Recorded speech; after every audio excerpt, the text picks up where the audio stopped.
in the vast tapestry of American history.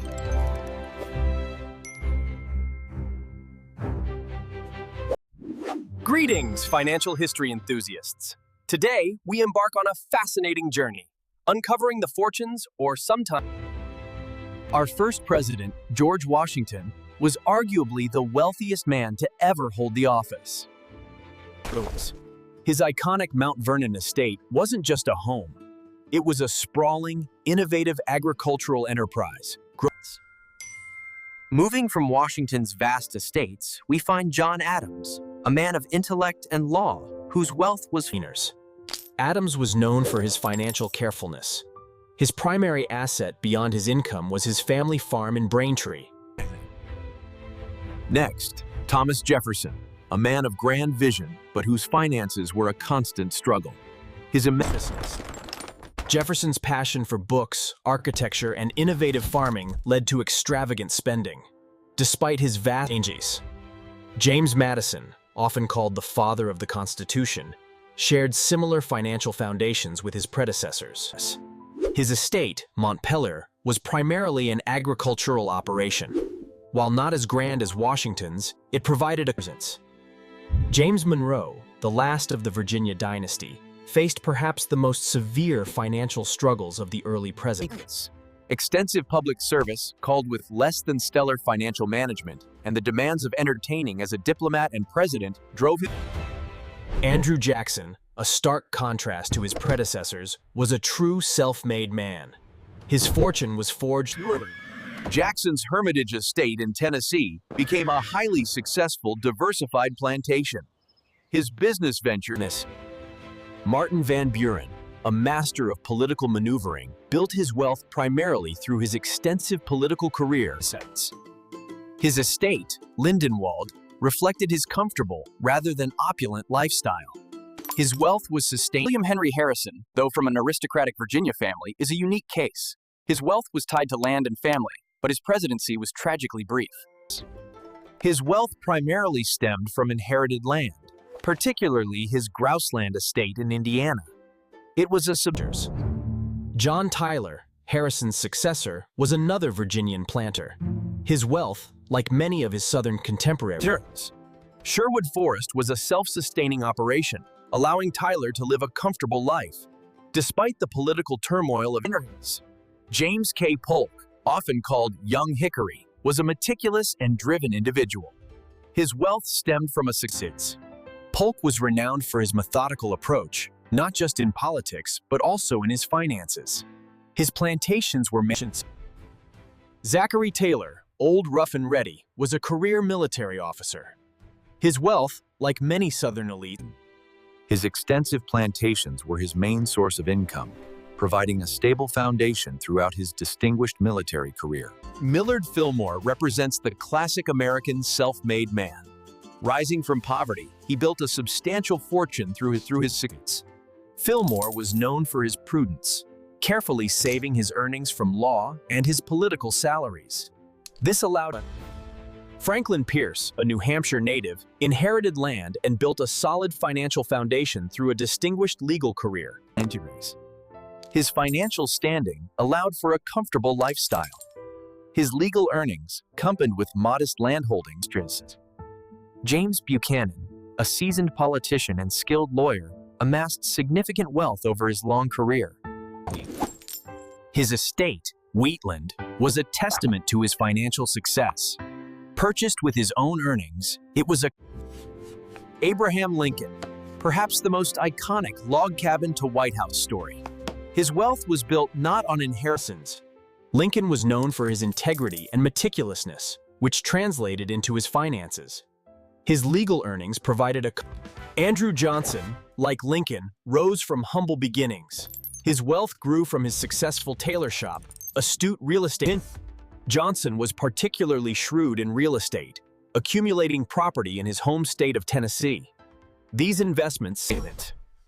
Ulysses S. Grant, a national hero, is a poignant example of post-presidency financial struggle. Yes, Grant's investment in a Wall Street banking firm, run by his son's partner, proved disastrous, wiping out his family's savings. Rutherford B. Hayes, a lawyer and Civil War general, benefited from both a solid legal career and a substantial family inheritance. His estate, Spiegel Grove in Ohio, was a comfortable home, a reflection of his inherited wealth and steady. James A. Garfield, like Lincoln, was a true self-made man. He rose from very humble beginnings, building his fortunes. Garfield was known for his diligent work ethic and careful financial habits. His earnings from various professions allowed him to acquire. Chester A. Arthur, a New York lawyer and political operative, enjoyed a comfortable and even lavish lifestyle. His taste. Arthur was known for his impeccable taste and love of luxury. His substantial income allowed him to maintain a family. Grover Cleveland, known for his integrity, built a respectable fortune through his successful legal career and various political offices.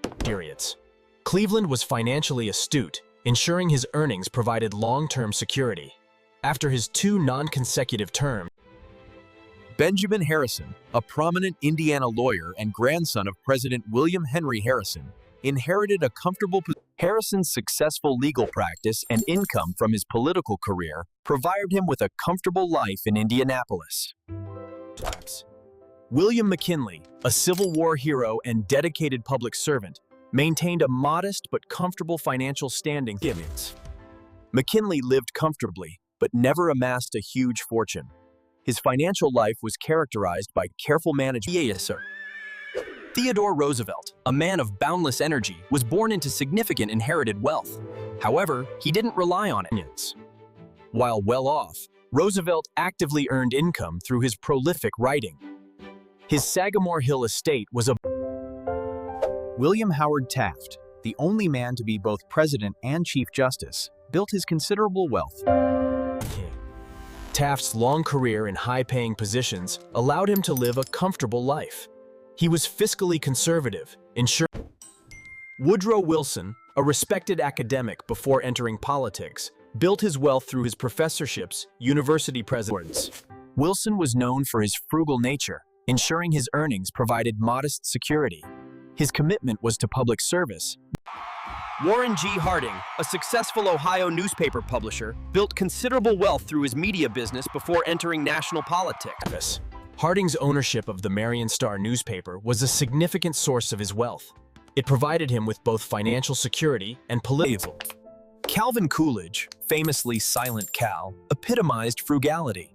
His wealth was modest, built through his law career. Coolidge's reputation for thrift was well earned. He lived within his means, avoiding extravagance, and ensured his modest earnings. Herbert Hoover was truly unique. A self-made millionaire, amassing a fortune as a highly successful mining engineer, and Hoover earned millions in his private career, a sum he largely used to fund his own public service, even donated. Franklin D. Roosevelt, born into old money, never had to worry about finances. His wealth came from his prominent family. While he lived comfortably at Springwood, FDR himself wasn't focused on personal wealth accumulation.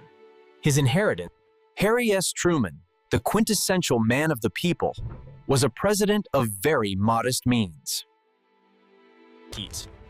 After his presidency, Truman's finances remained a challenge. He was instrumental in establishing the presidential pension. Dwight D. Eisenhower, a revered 5-star general, accumulated his wealth primarily through his long military career and later, famously, Kennedy famously donated his entire presidential salary to charity, a testament to his family's wealth and his pensionness. Eisenhower enjoyed a comfortable retirement at his Gettysburg farm.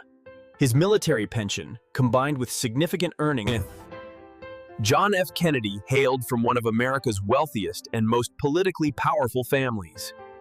His personal... Richard Nixon, another self-made president, rose from modest Quaker roots. His wealth grew through his law career. Lyndon B. Johnson, a political force, was also a shrewd businessman. He amassed substantial wealth through real estate. The LBJ Ranch was the heart of his financial empire, expanded through land deals and cattle. But Ford's post-presidency proved highly lucrative, serving on corporate boards, delivering speeches, and consulting. After the turbulence of Watergate, Nixon rebuilt his finances through prolific writing and speaking. His memoirs. Gerald Ford, a career politician, earned a respectable income throughout his time in Congress and the White House. But his post-president units. Jimmy Carter, starting from a modest peanut farm, transformed his financial standing dramatically after his presidency. The Carter Center's global work, combined with his numerous best-selling books and speaking engagements, secured his family's feedments. Ronald Reagan, a unique presidential figure, built his initial wealth as a Hollywood actor. Later, his lucrative careers. Post-presidency, Bush continued to earn income through speaking engagements and consulting, further enhancing his already comfortable.